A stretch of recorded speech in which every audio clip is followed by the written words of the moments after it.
Ay, buhay. Lagi naman may iniinom. Wala namang pulutan. Putang inang buhay to.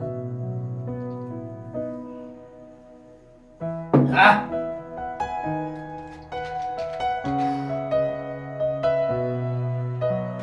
Ethan, mahal kita. Mahal mo ko, Joy? Mahal mo ko? Hindi mo nga ako binibilhan ng pulutan eh. Diba?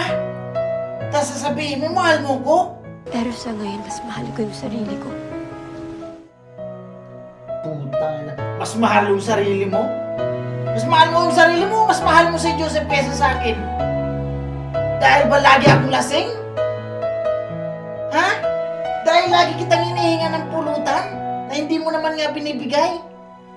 Yun ba yun? Ayusin mo naman yung buhay mo, Joy.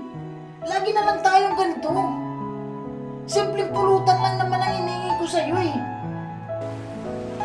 Sana mapatawad mo ako. Putang ina. Sabi ko na nga ba eh. Kaya pala di mo ako binibilhan ng pulutan kasi siya yung mas mahal mo eh. Anak ka ng pu.